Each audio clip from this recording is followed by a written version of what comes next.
noite. Mais uma vez, bem-vindos a todos vós que aqui estáis e também àqueles que nos acompanham pela internet. São muitos os amigos que nos acompanham e eu quero agradecer a Deus pelo facto de seres perseverantes. Hoje nós vamos estudar um assunto muito interessante, conforme eu já tinha dito. Hoje vamos falar sobre uma história especial do Antigo Testamento, mas que tem a ver, obviamente, com o livro de Gênesis. E como habitualmente, nós não vamos começar sem primeiro nos colocarmos sob a direção do nosso Deus. Oremos, pois. Senhor nosso Deus, nosso bom Pai, mais uma vez nós estamos aqui, Senhor, pela fé, diante da Tua santa e divina presença, e mais uma vez nós te vimos suplicar, Senhor, que o Teu santo e bom Espírito venha guiar as nossas mentes, abri-las ao entendimento da Tua palavra, mas também que possas abrir o nosso coração para poder aceitar estas maravilhosas verdades que Tu nos revelas a cada um de nós através da Tua palavra. Senhor, mais uma vez te pedimos também que possas proteger todo o equipamento técnico, proteger igualmente a transmissão, para que esta mensagem poderosa desta noite que vem da Tua Palavra possa chegar aos ouvidos e ao coração de todos aqueles que nos escutam. Tudo isto pedimos no precioso e bom nome de Jesus Cristo, o nosso Salvador. Amém. Pois bem, amigos, vamos novamente iniciar a nossa palestra desta noite com o texto de Gênesis, capítulo 3 e versículo 15. Eu creio que já compreenderam que este é o texto fundamental das nossas palestras. Em primeiro lugar, o livro de Gênesis, mas também, e em particular, o texto de Gênesis capítulo 3, versículo 15. E aqui, em Gênesis 3,15, é um texto que já não precisamos de ler, porque já o sabemos, mas vamos lê-lo novamente. Diz assim: porém, inimizade entre ti e a mulher, entre a tua descendência e o seu descendente, o descendente da mulher. Este, que é o descendente da mulher, te ferirá a cabeça e tu lhe ferirás o calcanhar. Pergunto, e esta é a razão porque lemos novamente Gênesis 3,15. De acordo com este texto, onde é que o descendente da mulher ou a semente da mulher iria ferir a serpente? Onde? Aonde? Na cabeça. Exatamente, na cabeça. Ora bem, vamos ver então agora uma história que nós encontramos no Antigo Testamento e irão compreender porque é que nós começamos novamente a nossa palestra esta noite com Gênesis 3,15. Vamos ao primeiro livro de Samuel, capítulo 15, e deixem-me só dar um pequenino background histórico para compreenderem aquilo que nós vamos ver. Sabem que durante muitos anos Israel não teve rei e em determinado momento, no tempo do juiz Samuel, que foi o último juiz em Israel, sabem que aquele livro que tem o nome de o livro de Juízes, pois bem, refere-se a um período da história de Israel em que Israel era governado diretamente por Deus, mas através de juízes humanos. Foi o tempo da teocracia. Pois bem, em determinada altura, nomeadamente no tempo de Samuel, o povo começou a pedir um rei, a pedir um rei, a pedir um rei. Queriam ser iguais às nações vizinhas. E finalmente Deus lhe fez a vontade. Samuel ficou muito triste e queixou-se diante de Deus e Deus lhe disse: olha, não te importes, Samuel, o povo não está contra ti, está aí contra mim. Bom, Samuel lá se encorajou e finalmente, no tempo ainda de Samuel, pois bem, Deus suscitou um rei. E esse rei, o primeiro rei de Israel, foi Saul. Saul começou muito bem. Começou bem o seu reinado, mas a determinada altura ele começou a desobedecer claramente à vontade de Deus. E quando ele começou a desobedecer à vontade de Deus, ele foi perdendo batalha após batalha. E não apenas ele, mas também todo o povo de Israel que ele liderava como rei. Pois bem, aqui no capítulo 15 de 1 de Samuel e no versículo 26 nós lemos o seguinte: porém Samuel disse a Saul: não tornarei contigo, visto que rejeitaste a palavra do Senhor, já ele te quê? Já ele te rejeitou a ti, para que não sejas rei sobre Israel. Palavras duras, mas que demonstravam a realidade. Deus, Ele próprio, tinha suscitado Saul. Saul tinha desobedecido e agora o mesmo Deus que tinha suscitado Saul é esse mesmo Deus que vai rejeitar Saul. E nós encontramos, ainda no versículo 28 deste mesmo capítulo 15, o seguinte: então Samuel lhe disse: o Senhor rasgou hoje de ti o reino de Israel e o deu ao teu próximo, que é melhor do que tu. Bom, eu acredito que Saul, quando ouviu estas palavras, não ficou nada satisfeito. E este próximo que aqui Samuel diz que era melhor do que ele, quem iria ser? Iremos ver precisamente isso. Pois bem, mais à frente, no capítulo 16 e no versículo 13, Não vamos ler todo o relato, porque temos muitos textos bíblicos que gostaria de partilhar convosco esta noite. No capítulo 16 de 1 Samuel, no versículo 13, lemos o seguinte: Samuel ainda era vivo, o mesmo Samuel que tinha da parte do Senhor ungido o rei Saul, agora vai ungir outro rei. E vai ungir outro rei porquê? Porque o Senhor tinha rejeitado a Saul.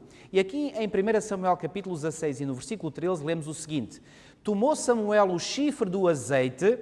Porquê que era o azeite? Porque o azeite é símbolo do Espírito Santo. A propósito, tenho dito isto várias vezes, um bocadinho de parênteses, se o azeite é símbolo do Espírito Santo e se o Espírito Santo é uma pessoa divina, vocês acham que Deus ia escolher uma má substância para com ela simbolizar o Espírito Santo? Certamente que não. O que é para mim a prova bíblica de que o azeite é uma boa coisa. Porque se assim não fosse, Deus não teria escolhido o azeite para com ele simbolizar o seu Espírito Santo. Então diz-nos aqui: tomou Samuel o chifre do azeite e o ungiu no meio de seus irmãos, que é os irmãos de Davi. E daquele dia em diante, o Espírito do Senhor se apossou de Davi.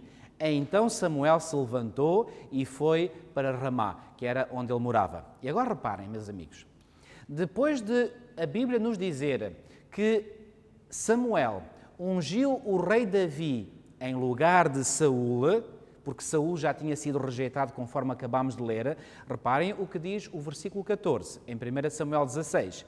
Diz: tendo-se retirado de Saul o Espírito do Senhor, da parte deste, um espírito maligno o atormentava.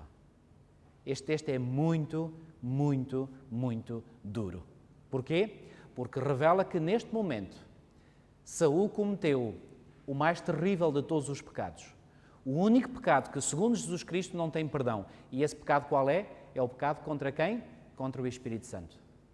E porquê que o Espírito Santo se retirou de Saul? Precisamente porque Saul, vez após vez, tinha rejeitado a palavra do Senhor. E sabem, amigos, a paciência de Deus tem limites. Muitas vezes nós pensamos que a misericórdia de Deus e a paciência de Deus são ilimitados, são infinitos, como Deus Ele próprio é infinito. Não. A paciência de Deus tem limites. Teve ou não teve limites a paciência de Deus para com a geração antediluviana? Teve ou não teve limites a paciência de Deus para com Saul, como estamos a acabar de ver? Teve ou não teve limites a paciência de Deus, para, por exemplo, para com a nação de Israel, nomeadamente o Reino do Norte? Teve, porque finalmente foram destruídos e nunca mais foram reencontrados. Teve ou não teve finalmente a paciência de Deus limites quando Deus finalmente rejeitou o seu povo na sua entidade coletiva?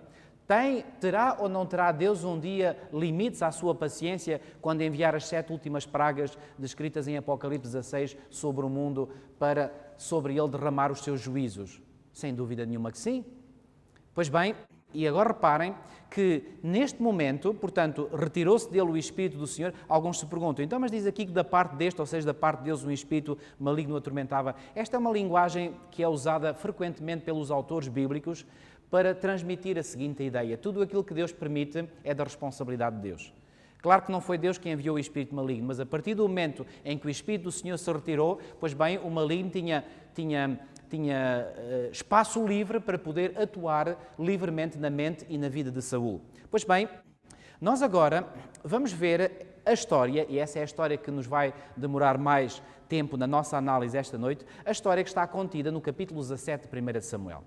Mas eu li estes versículos anteriores para que possam compreender que esta história, que é a história de Davi com Golias, surge em que contexto? Surge no contexto em que o Senhor já tinha rejeitado a Saul como rei, o primeiro rei de Israel. Surge no contexto em que Davi já tinha sido ungido por Samuel para ser o novo rei em lugar de Saul. E mais, Saul, o Espírito de Deus já se tinha retirado dele. E agora, como vocês podem imaginar, se o Espírito do Senhor se tinha retirado de Saul, que força moral e espiritual, e sobretudo espiritual, é que Saul tinha?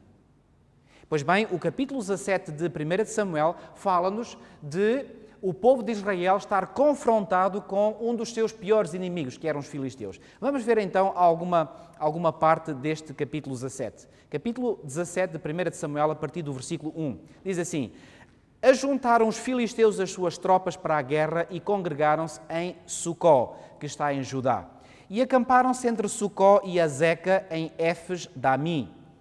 Porém Saul e os homens de Israel se ajuntaram e acamparam no vale de Elá e ali ordenaram a batalha contra os filisteus. Estavam estes no monte da banda de Além e os israelitas no outro monte da banda de Aquém, e entre eles o vale. E agora reparem, versículo 4. Então saiu do arraial dos filisteus um homem guerreiro, cujo nome era Golias, de Gate, da altura de 6 côvados e 1 palmo. Sabem quanto é que isto dá, na nossa medida de hoje? 2,88 metros de altura. Quase 3 metros de altura. Fujam deste bicho. Se eu estivesse ao lado deste homem, eu dava-lhe pela cintura. E agora reparem, o versículo 5 diz: trazia na cabeça um capacete de bronze e vestia uma couraça de escamas. Interessante, esta couraça de escamas, por exemplo, Ellen White refere que era uma couraça feita de escamas, umas sobrepostas sobre as outras, e não havia possibilidade de qualquer dardo ou flecha penetrar aquela couraça.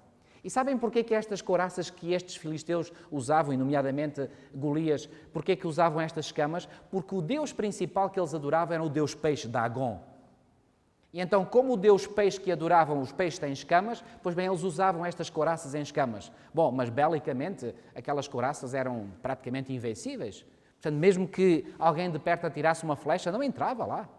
Portanto, este Golias estava revestido desta couraça de escamas, cujo peso era de, reparem bem, 5.000 ciclos de bronze. Isto dá 57 quilos e 120 gramas.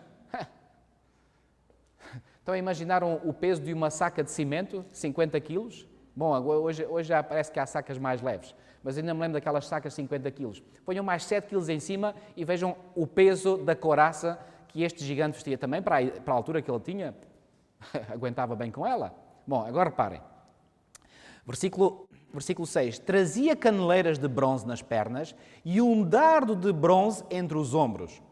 A haste da sua lança era como o eixo do tecelão e a ponta da sua lança de 600 ciclos de ferro, ou seja, 6 quilos, 854 gramas. Quase 7 quilos, só a ponta da lança. Uau! Este homem era potente, era forte. E diante dele ia o escudeiro. Parou, clamou às tropas de Israel e disse-lhes: para que saís formando-vos em linha de batalha? Não sou eu filisteu e vós servos de Saul? Escolhei dentre vós um homem que deixa contra mim. Se ele puder pelejar comigo e me ferir, seremos vossos servos. Porém, se eu o vencer e o ferir, então sereis nossos servos e nos servireis. Disse mais o filisteu: hoje afronto as tropas de Israel. Dai-me um homem para que ambos pelejemos. Ouvindo Saul, reparem o que diz o versículo 11, ouvindo Saul e todo Israel estas palavras do filisteu, espantaram-se e temeram muito. Pudera não? Eu pergunto-vos, segundo a proposta que este gigante Golias fez, era necessário os dois exércitos entrarem em batalha um com o outro? Não. Qual era a proposta que ele fazia? Bom, a proposta era, escolham um campeão do vosso lado e eu irei lutar como representante do exército filisteu. E vamos lutar só os dois. Aquele que ganhar, pois bem, a vitória fica para esse exército. Se eu ganhar sobre vós, são os filisteus que ganham sobre os israelitas. Se o vosso campeão me derrotar a mim, então sois vós que levais a vitória sobre nós. Bom, mas não havia ninguém em Israel capaz de afrontar este gigante. Minha pergunta é, qual deveria ser a pessoa que neste momento deveria enfrentar o gigante Golias? Deveria ser quem? O rei, obviamente. Qual rei? O rei Saul, porque ele ainda era rei em Israel. Bom, mas lembram-se que Deus já o tinha rejeitado? Lembram-se que o Espírito do Senhor já se tinha afastado dele? Que força moral é que ele tinha? Ou melhor, que força espiritual tinha ele? Nenhuma. Zero.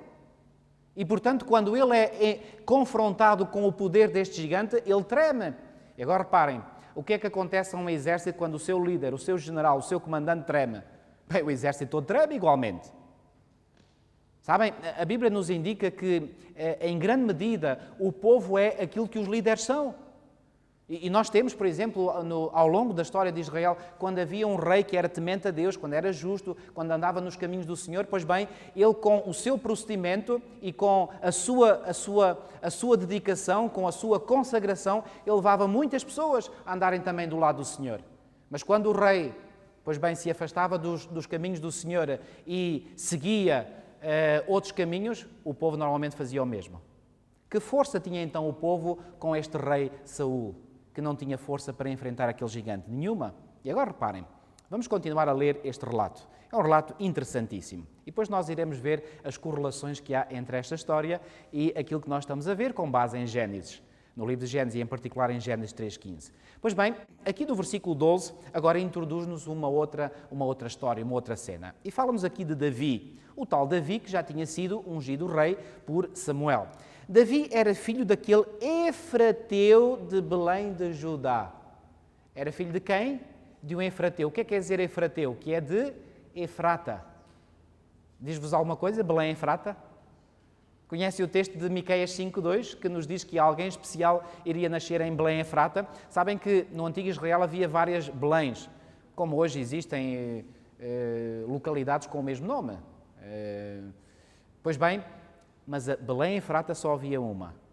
E este Davi era precisamente filho de um Efrateu, ou seja, de alguém que era de Belém de Judá, mas de Belém Efrata. Está claro este pormenor? Pois bem, Davi era filho daquele Efrateu de Belém de Judá, cujo nome era Jessé, que tinha 8 filhos. Nos dias de Saul era já velho. Quem é que era velho? Jessé, o pai de Davi. E adiantado em anos entre os homens. Versículo 13.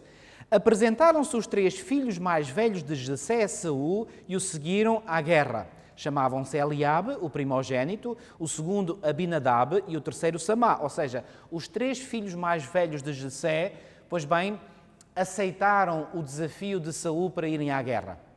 E foram. Versículo 14. Davi era o mais moço. Só os 3 maiores seguiram Saul. Davi, porém, ia a Saul e voltava para apacentar as ovelhas do seu pai em Belém. O que é que Davi fazia? Era quê? Era pastor. E ele apacentava as ovelhas de quem? Dele mesmo? As ovelhas do seu pai. Retenham este pormenor, está bem? Vamos continuar. Versículo 16. Chegava-se, pois, o filisteu pela manhã e à tarde, e apresentou-se por quantos dias? 40 dias. Também quero que retenham este pormenor. Vamos continuar. Versículo 17. Disse Jessé a Davi, seu filho: leva, peço-te, para teus irmãos um efa deste trigo tostado e estes 10 pães, e corre a levá-los ao acampamento a teus irmãos. Porém, estes 10 queijos, leva-os ao comandante de 1000, e visitarás a teus irmãos, e a ver se vão bem, e trarás uma prova de como passam. Saul e eles e todos os homens de Israel estão no vale de Elá, pelejando com os filisteus. Davi, pois, no dia seguinte se levantou de madrugada. Levantava-se Davi cedo? Sem dúvida. Levantou-se de madrugada, deixou as ovelhas com um guarda, carregou-se e partiu como Jessé lhe ordenara. E chegou ao acampamento quando já as tropas saíam para formarem ordem de batalha e a gritos chamavam à peleja. Os israelitas e filisteus se puseram em ordem fileira contra fileira. Davi, deixando o que trouxera aos cuidados do guarda da bagagem, correu à batalha e, chegando, perguntou a seus irmãos se estavam bem. E estando Davi ainda a falar com eles, eis que vinha subindo do exército dos filisteus o duelista, que é chamado duelista porque ele tinha proposto um duelo. O duelista, cujo nome era Golias, o filisteu de Gate. Gate era uma cidade, portanto, do litoral da Filístia, que hoje pertence àquela região geográfica conhecida como a faixa de Gaza. Pois bem, e falou as mesmas coisas que antes falara e Davi o ouviu. E agora reparem, versículo 24, como é que os israelitas reagiam quando o gigante Golias os enfrentava? Querem ver comigo mais uma vez o versículo 24? Todos os israelitas, vendo aquele homem, fugiam de diante dele e temiam grandemente. Não havia hipótese. O povo ficava simplesmente aterrorizado quando viam este gigante. Versículo 25. E diziam uns aos outros: vistes aquele homem que subiu? Pois subiu para afrontar a Israel. A quem o matar, o rei o acumulará de grandes riquezas e lhe dará por mulher a filha. E à casa do seu pai isentará de impostos em Israel. Então falou Davi aos homens que estavam comigo, dizendo: que farão àquele homem que ferir este filisteu e tirar a afronta de sobre Israel? O que é que acham que aqui Davi vai fazer? Ou aqui Davi vai fazer uma proposta. Mas antes de fazer a proposta, ele pergunta: o que é que farão àquele homem que afrontar este homem e tirar a afronta de Israel? Quem é, pois, esse incircunciso filisteu para afrontar os exércitos de quem? Reparem que Davi não vai dizer os exércitos de Israel. Vai dizer o quê? Os exércitos do Deus vivo. Tinha Davi zelo pela causa de Deus? Tinha Davi zelo pelo povo de Deus? E pela causa do povo de Deus nesta terra? Sem dúvida nenhuma que sim. Versículo 27. E o povo lhe repetiu as mesmas palavras, dizendo: assim farão ao homem que o ferir. Ouvindo Eliabe, e agora reparem como é que vai ser a reação do seu irmão primogênito. Ouvindo Eliabe, seu irmão mais velho, falar àqueles homens, acendeu-se-lhe a ira contra Davi e disse: por que desceste aqui? E a quem deixaste aquelas poucas ovelhas no deserto? Bem conheço a tua presunção e a tua maldade. Desceste apenas para ver a peleja. Respondeu Davi: que fiz eu agora? Fiz somente uma pergunta. Desviou-se dele, ou seja, do irmão primogênito, para outro, e falou a mesma coisa. E o povo lhe tornou a responder como dantes. Ou seja, Davi queria estar bem certo de que ele, ao se oferecer para lutar contra o filisteu, que realmente ele estava a entrar dentro daquilo que estava proposto. Ou seja, ele não queria aqui passar por cima daquilo que estava deliberado. Versículo 31. Ouvidas as palavras que Davi falara, anunciaram-nas a Saul, que mandou chamá-lo. Davi disse a Saul, e reparem que aqui Davi ainda não era conhecido de Saul, iremos ver isso no final do capítulo.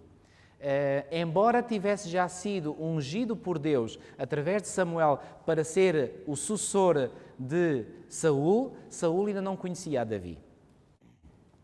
Bom, e diz assim: Davi disse a Saul: não desfaleça o coração de ninguém por causa dele, teu servo irá e pelejará contra o filisteu. Porém Saul disse a Davi: contra o filisteu não poderás ir para pelejar com ele, pois tu és ainda moço e ele guerreiro desde a sua mocidade. Por outras palavras, Saul aqui está a tentar dissuadi-lo. Porquê? Tu queres te comparar com aquele homem? Aquele homem é um homem já feito, um homem adulto, um homem que tem experiência na guerra desde a sua mocidade. Tu és ainda um jovem. E além disso, tu não tens experiência nenhuma em guerra. Tu nem estavas aqui na guerra como um soldado dos meus. Tu estás habituado... Bom, eu estou a acrescentar, mas certamente que Saul terá dito isto a Davi. Tu não tens experiência na guerra. Tu queres enfrentar aquele indivíduo? Por outras palavras, isto não terá dito, mas terá pensado, quer dizer, eu não tenho força, eu, Saul, para o enfrentar e tu vais enfrentá-lo? Só que Saul subestimou algo muito importante, como Golias, aliás, vai subestimar mais à frente. É que Saul era alguém de quem o Espírito do Senhor já se tinha afastado, ao passo que Davi era alguém em quem o Espírito de Deus estava de forma total, de forma absoluta. Ou seja, a verdadeira armadura de Davi não era nenhuma armadura humana. Davi estava revestido da cabeça aos pés, mas pelo poder do Senhor. Essa era a armadura de Davi. Vamos continuar a ler o texto. Pois bem, versículo 34. Respondeu Davi a Saul: teu servo apacentava... Reparem na forma como Davi humildemente se apresenta. Reparem, ele aqui poderia ter já uma certa vaidade, porque sabia que tinha sido ungido rei de Israel por um profeta do Senhor e que tinha sido ungido rei de Israel para substituir a Saul, e poderia eventualmente aqui, desculpem-me a expressão, puxar já dos seus galões e olhar de igual para Saul. Não, apresentou-se de forma humilde. Teu servo apacentava as ovelhas de seu pai. Quando veio um leão ou um urso e tomou um cordeiro do rebanho, o que é que ele fez? Deixou que o leão ou o urso levasse o cordeiro? Não. Está bem, olhem o que ele fez. Versículo 35. Eu saí após ele e o feri e livrei o cordeiro da sua boca. Levantando-se ele contra mim, agarrei-o pela barba e o feri e o matei. Uau! Era este Davi corajoso? Mas estava ele disposto a dar a sua própria vida pelas ovelhas do seu pai? Estava. Eu quero que fixem este pormenor igualmente. Davi estava disposto a quê? A dar a sua vida pelas ovelhas do seu pai. E quem é que vinha atacar as ovelhas? Um leão. Quem é que é simbolizado na Bíblia pelo leão? Vamos ficar por aqui ainda. Vamos continuar com a nossa história. Versículo 36. O teu servo matou tanto o leão como o urso, este incircunciso filisteu será como um deles, porquanto afrontou os exércitos do Deus vivo. Uau! Tinha este Davi confiança de que conseguia vencer o gigante Golias assim como ele tinha vencido o leão e o urso? Absolutamente. E agora reparem, versículo 37. Disse mais Davi: o Senhor me livrou das garras do leão e das do urso. Reparem que ele não dá o mérito da vitória sobre o leão e sobre o urso a ele próprio e à sua força. Ele dá o mérito a quem? A quem o merecia, que era a Deus. E agora reparem, diz assim: então disse Saúl a Davi: vai-te e o Senhor seja contigo. Bom, eu acredito que aqui Saúl ele reconheceu que este jovem estava mesmo convicto, que este jovem estava mesmo certo pela fé de que Deus iria ser com ele e assim como Deus o tinha ajudado a livrar-se do leão e do urso, agora iria ser com ele para o ajudar a livrar-se do gigante Golias. Versículo 38. Saúl vestiu a Davi da sua armadura. Quer dizer, apesar de reconhecer que o Senhor podia estar com ele, mesmo assim ainda queria que Davi vestisse a sua armadura. E vão reparar o que é que aconteceu. Saúl vestiu a Davi a sua armadura e lhe pôs sobre a cabeça um capacete de bronze e o vestiu de uma couraça. Davi cingiu a espada sobre a armadura e experimentou andar, pois jamais a havia usado. Então disse Davi a Saúl: não posso andar com isto, pois nunca usei. E Davi tirou aquilo de sobre si. Sabem qual é a lição que isto nos ensina? Saúl, apesar de reconhecer que o Senhor iria acompanhar Davi, mesmo assim queria estar seguro de que Davi levava o quê? Uma armadura humana. Mas Davi rapidamente chegou à conclusão de que não precisava de qualquer armadura humana. Tanto mais que a armadura ia ser mais um empecilho para ele do que uma ajuda. Então diz que ele tirou aquilo. Este Davi é muito ousado. O quê? Não vai usar aquela armadura que poderia ser tão essencial, entre aspas, para ele? Não. Davi tinha fé suficiente de que a armadura invisível que ele tinha era suficiente. E uma vez que tinha essa armadura invisível, ele não precisava da armadura humana visível. E agora reparem, versículo 40. Tomou o seu cajado na mão e escolheu para si 5 pedras lisas do ribeiro. Alguns se perguntam porque é que ele tomou 5 pedras. Bom, há alguns que explicam, provavelmente porque as 5 principais, os filisteus tinham 5 cidades principais. Será que Davi tinha algo em mente e simbolicamente ele queria, através destas 5 pedras, simbolizar, queria derrotar todos os filisteus das 5 cidades? Bom, é apenas uma suposição, não sabemos ao certo. Portanto, tomou ou escolheu para si 5 pedras do ribeiro e as pôs no alforje de pastor que trazia, a saber, no surrão. E, lançando mão da sua funda, foi-se chegando ao filisteu. Vocês conseguem imaginar a figura que este Davi fez em frente ao filisteu? Ele vestido como um simples pastor, com um surrão, com um alforje, com uma funda na mão, sandálias. Ao pé daquele gigante, estava coberto da cabeça aos pés de uma armadura. Que figura ridícula! E quando o filisteu vê este jovem vir para ele deve ter ficado: ser real? O que é isso? Até foi uma afronta para o gigante. Vamos ler. Versículo 41. O filisteu também se vinha chegando a Davi e o seu escudeiro ia adiante dele. Olhando o filisteu e vendo a Davi, o desprezou, porquanto era moço ruivo e de boa aparência. Sabem, uma das coisas piores que um exército ou um general pode fazer é subestimar o poder do inimigo.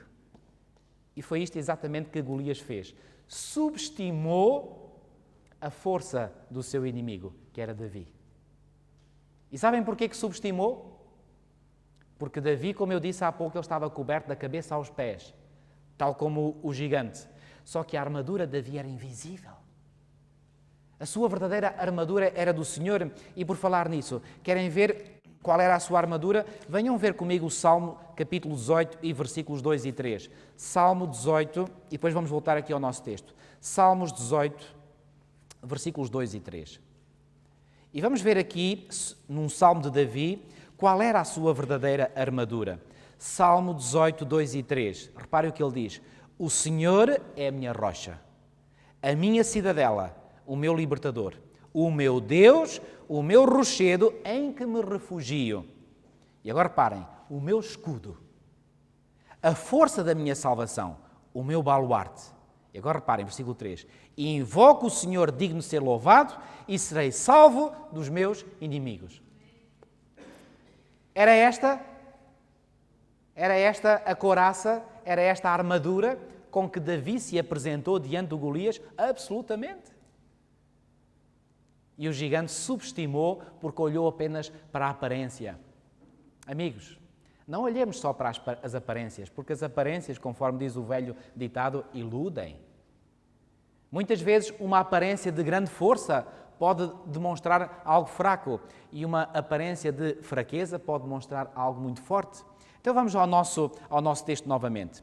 Versículo 43 do capítulo 17, 1 de Samuel. Disse o filisteu a Davi: sou eu algum cão para vires a mim com paus? E pelos seus deuses amaldiçoou o filisteu a Davi. Ai! Esta foi a pior coisa que o filisteu poderia fazer. A partir do momento em que ele amaldiçoou Davi pelos seus deuses, ele aí perdeu completamente a batalha. E agora reparem, disse mais o filisteu a Davi: vem a mim e darei a tua carne às aves do céu e às bestas feras do campo. Eu posso imaginar que neste momento, não sei, aqui não diz, diz aqui que Davi disse outra coisa, mas eu posso imaginar que ou Davi disse ou pensou: bom, tu tens razão, mas estás apenas meio certo. Porque aquilo que vai acontecer é realmente que há um corpo que vai ser dado às bestas do campo e às aves dos céus, mas é o teu, não o meu.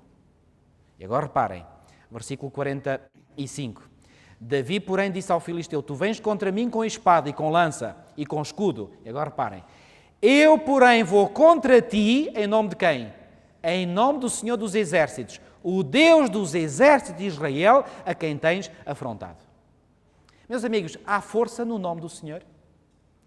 Quando nós invocamos o nome de alguém, sabe o que é que isto significa?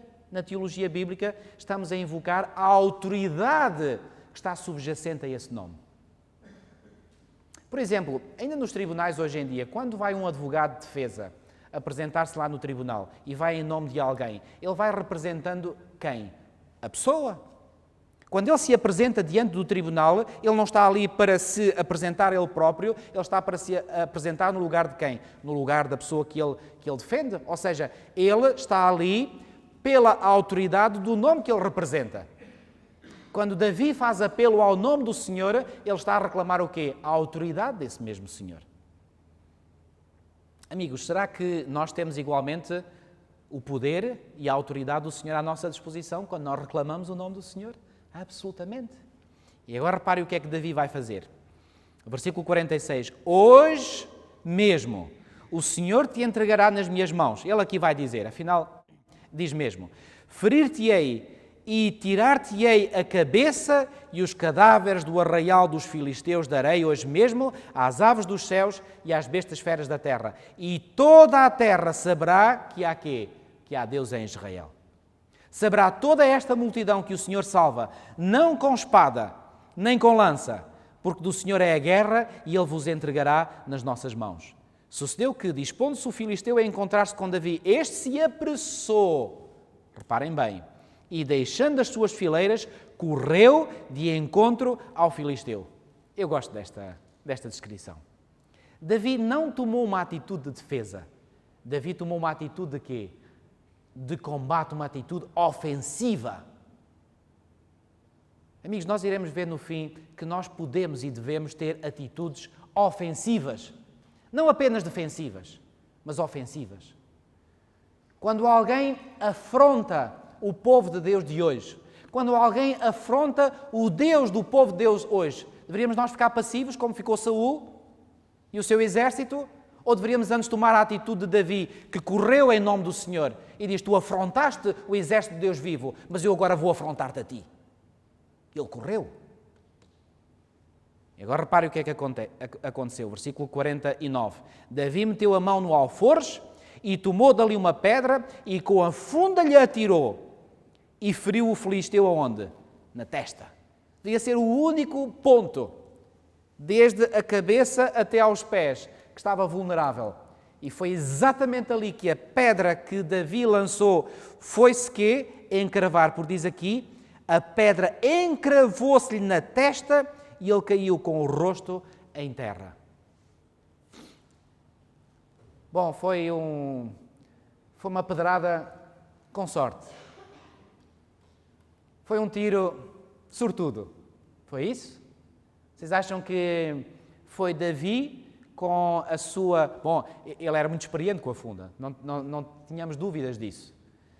Mas acham que ali foi só pela perícia de Davi que esta pedra chegou ao sítio exato? O Senhor dirigiu aquela pedra. Porquê? Porque Davi se apresentou diante do gigante Golias, não na sua força, mas na força do Senhor. E isso fez toda a diferença. E agora reparem, versículo 50. Assim prevaleceu Davi contra o filisteu com uma funda e com uma pedra, e o feriu. Depois diz aqui o matou. Mas vamos ver mais à frente que depois é que ele vai ser morto. Porém não havia espada na mão de Davi. Pelo que correu Davi e, lançando sobre o filisteu, tomou-lhe a espada e desembainhou-a e o matou. Bom, ele não podia matar duas vezes. Portanto, aqui é que verdadeiramente o filisteu ficou morto. Cortando-lhe com ela a cabeça, vendo os filisteus que era morto, o seu herói fugiram. Então os homens de Israel e Judá se levantaram e jubilaram, e perseguiram os filisteus até a Gata, até às portas de Ecrom. E caíram filisteus feridos pelo caminho, de Saaraim até Gate e até Ecrom. Então voltaram os filhos de Israel de perseguir os filisteus e lhes despojaram os acampamentos. Tomou Davi a cabeça do filisteu e a trouxe a Jerusalém, porém as armas dele pô-las Davi na sua tenda. Quando Saul viu sair a Davi a encontrar-se com o filisteu, disse a Abner, o comandante do exército: de quem é filho este jovem Abner? Respondeu Abner: tão certo como tu vives, ó rei, não o sei. Disse o rei: pergunta, pois, de quem é filho este jovem? Voltando Davi de haver ferido o filisteu, Abner o tomou e o levou à presença de Saul, trazendo ele na mão a cabeça do filisteu. Então Saul lhe perguntou: de quem és filho, jovem? Respondeu Davi: filho de teu servo Jessé, belemita. Pois bem, por que é que eu quis relatar esta história? Bom, porque esta história, como vocês já começaram a notar certamente, ela encontra imensos paralelos com aquilo que está profetizado em Gênesis, capítulo 3, versículo 15. Esta história é uma história tipo, é uma tipologia daquilo que iria acontecer nesta grande batalha entre dois gigantes. E a propósito, Gênesis 3,15 não fala precisamente de uma batalha entre dois gigantes? Entre o descendente da mulher ou a semente da mulher e a serpente? Reparem que não se trata aqui de uma batalha entre dois exércitos, é uma batalha entre dois gigantes, entre dois campeões. Eu pergunto, vocês já conseguiram compreender quem é que este gigante Golias simboliza? Quem é que ele simboliza? Ele que enfrentava o povo de Deus. Representa quem? A Satanás, exatamente. E o rei Saul representava a quem? Ou simbolizava a quem? Reparem, é uma simbologia. Não estamos a dizer que são coisas idênticas. São coisas simbólicas. São histórias que têm paralelos interessantes. Está claro este ponto? Pois bem, de quem é que Saul simbolizava? Ele que foi ungido pelo Senhor para ser rei sobre Israel, ele que deveria ter o domínio sobre Israel, porque desobedeceu a Deus, começou a perder batalha após batalha. A quem é que inicialmente foi concedido o reino e o domínio de toda a terra, mas que depois desobedeceu e, por ter desobedecido, os seus descendentes perderam batalha após batalha contra esse grande inimigo a quem esse homem se submeteu. Quem era esse homem? Adão. A partir do momento em que Adão desobedeceu, ele perdeu a força, perdeu o domínio, não mais conseguia enfrentar o gigante. E pior ainda, os seus descendentes também não o conseguiam fazer. Agora, será que era necessário vir um outro gigante para combater no lugar de Adão? Assim como Davi veio para substituir ou para vir colocar-se no lugar de Saul, que era o rei? Absolutamente. Agora eu pergunto, quem dentre a raça humana estava habilitado a tomar o lugar de Davi, por exemplo? Estamos a falar agora na luta espiritual. Ninguém. Porque a Bíblia diz que todos pecaram. Não há justo nem um só sequer, diz Romanos 3,10 e no versículo 23. Todos pecaram e destituídos estão da glória de Deus. Então era necessário que viesse um gigante de fora para vir ao campo de batalha, lutar com esse inimigo e vencer, pois Adão e os seus descendentes não eram capazes de vencer. E agora reparem mais uma vez nos pormenores interessantes. Nós vimos de Davi que foi quem? Foi por iniciativa dele que ele veio, foi por iniciativa de Davi que ele foi ao campo de batalha ou por iniciativa do pai? O pai é que disse a Davi, meu filho, vai ao campo de batalha ver como estão os teus irmãos. Agora reparem, o pai é enviar o seu filho ao campo de batalha. Jessé é enviar Davi para ir ao campo de batalha. O Pai do céu é enviar o seu filho para ir ao campo de batalha, que era este mundo. E quando Davi chegou ao campo de batalha, como é que os seus irmãos o receberam? Mal. Como é que Jesus foi recebido pelos seus irmãos? Mal. Conhece aquele texto em João 1,11 que diz, veio para os seus e os seus não o receberam? Mal sabiam os irmãos de Davi que ele não tinha vindo lá para apenas presenciar a guerra, mas na realidade para vencer essa mesma guerra. Que eles, os mais velhos e que estavam a ridicularizar Davi, não tinham coragem para vencer. E agora Davi apresenta-se no campo de batalha e ele era o pastor das ovelhas do seu pai. Jesus não se chamou ele próprio, eu sou o bom pastor? João capítulo 10. Estão a ver aqui um interessante paralelismo entre estas histórias? E Jesus vem ao campo de batalha e ele agora enfrenta a luta contra quem? Contra o gigante. E agora eu pergunto, da mesma maneira que Davi feriu o gigante aonde? Na cabeça, dando-lhe uma ferida mortal na cabeça, o que é que Jesus vinha fazer no campo de batalha contra o grande inimigo da humanidade, segundo Gênesis 3,15? Dá-lhe uma ferida aonde? Na cabeça. Ficou o gigante logo morto? Não. O que é que foi necessário para que o gigante morresse? Que Davi lhe tirasse a espada e lhe cortasse a cabeça. Sabe o que é necessário para uma serpente morrer?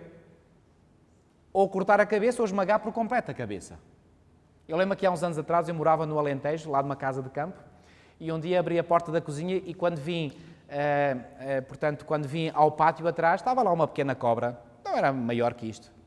E então ela queria fugir e eu então comecei a encurralá-la porque eu queria matar, porque eu não queria que a cobra ficasse ali. Pois bem, sabem como é que eu a consegui matar? Atirei-lhe pedras para a cabeça. E depois de ela ter a cabeça bem esmagada, então aí estava morta. Satanás levou ele já uma ferida mortal na cabeça? Levou. Quando? Quando Jesus morreu na cruz do Calvário. Está ele ainda vivo? Está. Quando é que vai morrer? Vai apenas morrer no final do milénio, descrito em Apocalipse, no capítulo 20. Estão a ver então aqui um paralelismo? Veem que agora esta história de 1 Samuel 17 não é apenas uma mera história. O que é que ela é, para além de uma história? É uma história, porque baseia-se em factos históricos reais. Não tenham dúvidas sobre isso.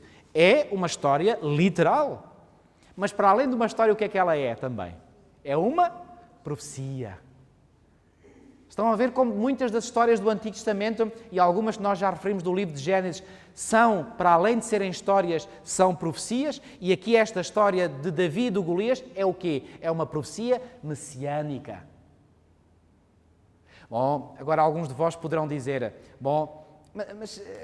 tudo bem, isto é uma história que se passou no passado, ok, também compreendo que isso possa ser uma profecia messiânica, mas o que é que isso tem a ver para os meus dias hoje?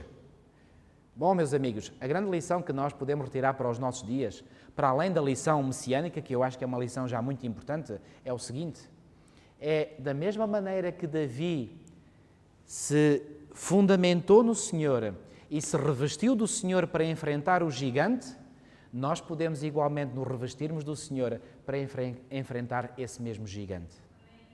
A vitória que esteve à disposição, ou digamos, ao alcance de Davi, é a mesma vitória que nós hoje podemos ter igualmente. Então esta história, para além de ser uma história que aconteceu Pois bem, cerca de 1 milénio antes de Cristo, que era uma história, que era também uma profecia messiânica, ela é uma história para nós hoje. Pela força do Senhor nós podemos vencer este gigante.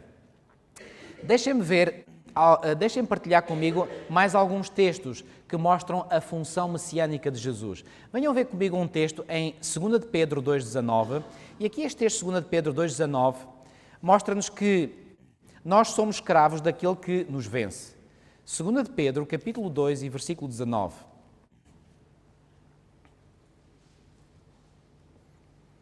Segunda de Pedro, capítulo 2 e versículo 19, diz assim: prometendo-lhes liberdade, quando eles mesmos são escravos da corrupção, pois aquele que é vencido fica escravo de quem? Fica escravo do vencedor. Ficou Adão escravo daquele que o venceu? Absolutamente. Ficou escravo de quem? Escravo de Satanás. Ficou Saul escravo de Satanás? Também igualmente. Agora, o que é que Jesus fez no campo de batalha contra Satanás? Vamos a Hebreus capítulo 2, já vimos esse texto numa palestra anterior, vamos lê-lo novamente, Hebreus capítulo 2, versículos 14 e 15. E vamos ver de que é que Jesus nos veio livrar. Visto, pois, que os filhos, Hebreus 2, 14 e 15, visto, pois, que os filhos têm participação comum de carne e sangue, destes, ou seja, da carne e do sangue, também ele Cristo, igualmente participou, para que, pela sua morte, destruísse aquele que tem o poder da morte, a saber quem? O diabo. E livrasse todos os que, pelo pavor da morte, estavam sujeitos à escravidão por toda a vida. Pergunto, estavam os israelitas com pavor daquele gigante? Estavam. Estava a raça humana com pavor da morte até Jesus vir a primeira vez? Claro que sim. Porque era nessa fortaleza que Satanás tinha a humanidade escravizada. Agora pensem, alguns não entendem muito bem porque é que Jesus teve que morrer. A Bíblia afirma perentoriamente que Jesus tinha que morrer. Sabem, a melhor imagem que me ajuda a compreender a razão pela qual Jesus teve que morrer é esta. Imaginem uma fortaleza. Imaginem um grande terrorista, e estou-me a referir a Satanás, que consegue obter reféns e pega nos seus reféns e os leva para essa fortaleza. E essa é uma fortaleza quase inexpugnável. E agora, esse terrorista, reparem quantas histórias há hoje, e estas histórias são exatamente uma reprodução desta grande história do conflito entre o bem e o mal que a Bíblia nos revela. Quantas histórias não há hoje de terroristas, indivíduos que às vezes raptam, por exemplo, crianças, e não só, às vezes até adultos, mas as histórias de crianças para mim ainda são mais aflitivas. Raptam uma criança, levam-na para um sítio onde a criança possa estar segura para eles, e depois telefonam para casa, para os pais. Olha, nós temos o vosso filho ou a vossa filha. E agora nós queremos 1 milhão de euros. Se você quiser ver novamente o seu filho ou a sua filha viva, tem que dar 1 milhão de euros. Eu pergunto, vocês acham que aqueles pais têm a vontade de fazer, têm o desejo de fazer a vontade àquele terrorista? Eles não têm. Porque sabem que aquele indivíduo tomou posse do seu filho de forma ilegítima. Mas predispõem-se eles muitas vezes a dar esse preço para poderem reaver o seu filho ou a sua filha? Claro que sim. Mas sabem o interessante da história? Satanás conseguiu fazer refém a raça humana quando ele levou Adão e Eva a desobedecerem à vontade de Deus e colocou-os numa fortaleza. Sabem como é que se chama essa fortaleza? Segundo Hebreus 2, 14 e 15, a morte. E eu agora pergunto, se esses pais, voltando a usar o exemplo que eu dei há pouco, se esses pais não querem fazer a vontade ao inimigo, mas por outro lado querem igualmente resgatar o seu filho, o que é que têm que fazer? Bom, têm que confiar certamente em forças especiais, para que essas forças especiais possam ir lá a essa fortaleza, matar o terrorista e assim conseguir libertar aquela criança. Uma das histórias mais interessantes que eu já ouvi e que foi real sobre resgate, foi uma história, e não quero dar qualquer conotação política a essa história de resgate, mas acho que é uma história extremamente interessante. Ocorreu aqui há uns anos atrás um comando terrorista que conseguiu desviar um avião e a maior parte dos passageiros desse avião, era um avião da companhia israelita El Al, foram feitos, portanto, reféns. E foram feitos reféns num determinado aeroporto de um país em África que creio que era o Uganda. E agora começaram a falar, a entrar em contato com o governo de Israel e disseram: ou libertam os nossos presos ou então vamos matar estes reféns. Eu lembro de ter ouvido essa história, eu era adolescente. Então o governo israelita disse: ok, tudo bem, nós vamos entrar num acordo, vocês vão libertar os reféns e nós vamos libertar igualmente os vossos reféns, que eram outros terroristas que estavam presos. Entretanto, o governo de Israel começou imediatamente, através da sua agência secreta, a trabalhar e, para resumir a história, enviaram aviões cheios de soldados para esse país. E esses aviões sobrevoaram o Mar Vermelho, só mais tarde é que eu depois fui ler todos os detalhes dessa história, sobrevoaram o Mar Vermelho a cerca de 10 metros de altitude, para não serem apanhados por nenhum radares. Entretanto, só sabiam como é que esse aeroporto estava construído, tinha sido construído. Porquê? Porque, por sinal, tinha sido uma empresa israelita que tinha construído o aeroporto. E eles foram ter com o arquiteto e com a empresa que construiu para ter os planos, portanto a planta, e estudaram aquilo tudo.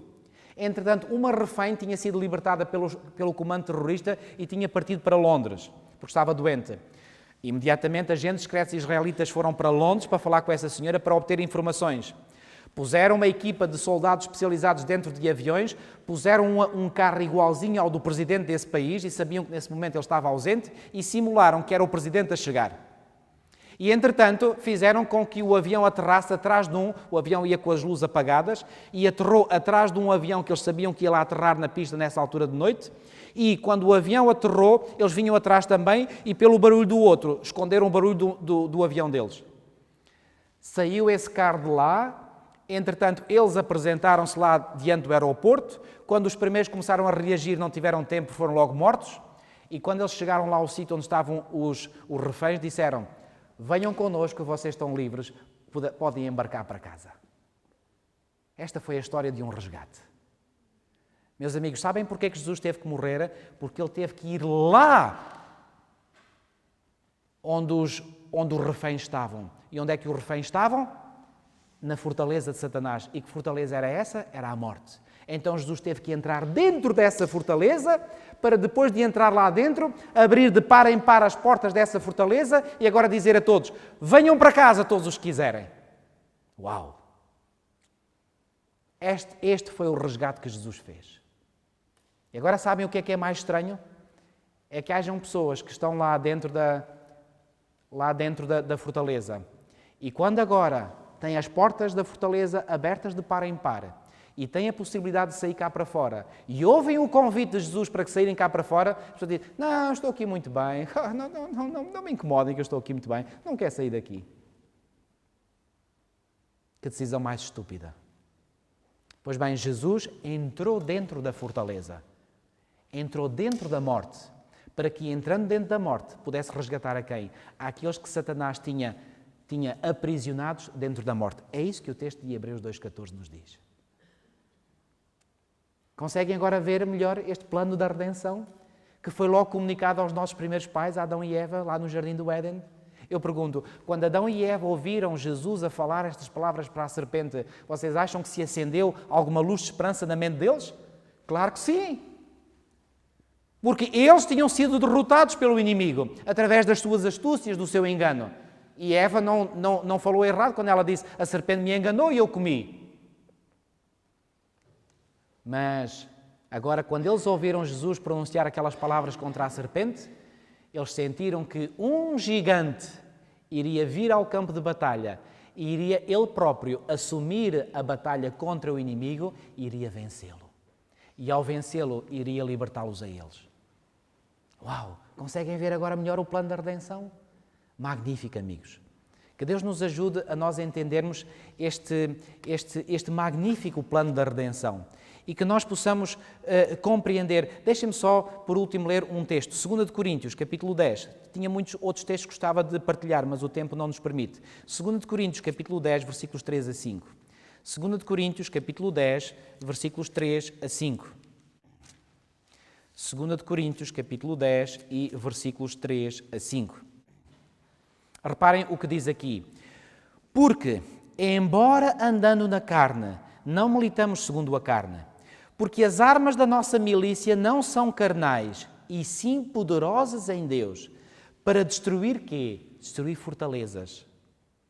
Anulando nós sofismas e toda a altivez que se levante contra o conhecimento de Deus e levando cativo todo o pensamento à obediência de Cristo. É possível então nós podermos vencer também fortalezas? É. No poder de quem? No poder de Cristo. Assim como Davi conseguiu vencer o gigante Golias no poder de quem? No poder do Senhor, nós podemos igualmente, louvado seja Deus por isso, vencer o nosso grande inimigo no poder de quem? No poder do nosso Salvador Jesus Cristo. Amigos, esta é a realidade que a Bíblia nos apresenta. E nós podemos, pela graça de Deus, sermos vencedores, assim como o Senhor foi vencedor, se nós nos submetermos a Ele. E viram bem o que é que este texto diz? Levando cativo todo o pensamento à obediência de Cristo. Sabem onde é que começam as nossas ações? Onde é que começam as nossas palavras? No pensamento. Daí que é muito importante nós defendermos em primeiro lugar o quê? O nosso pensamento, a nossa mente. Todos os nossos pensamentos deveríamos ser cuidadosos com aquilo que nós pensamos e não permitir que nenhum pensamento se desviasse da vontade do Senhor. Nós devemos, pelo poder que o Senhor coloca à nossa disposição, levar todos os pensamentos em obediência à vontade de Deus. E quando nós assim fizermos, pois bem, nós iremos ser vencedores. Que maravilha! Pois bem, que Deus nos ajude e que nos dê a coragem de, pela fé no Senhor, nós podermos vencer esta batalha, tal como Davi a venceu. Vamos terminar com uma oração. Senhor nosso Deus, nosso bom Pai, muito obrigado porque através desta maravilhosa e linda história do Antigo Testamento, nós podemos ver, Senhor, que Tu és um Deus real, verdadeiro. Obrigado, Senhor, porque através da coragem que Davi mostrou, da sua confiança total e absoluta em Ti, nós podemos, Senhor, encontrar coragem para cada um de nós. Para além da dimensão messiânica desta história, que nós exploramos igualmente, que nos ajudou a compreender que Davi é um símbolo de Cristo, que Saul era um símbolo de Adão e que Golias era um símbolo de Satanás.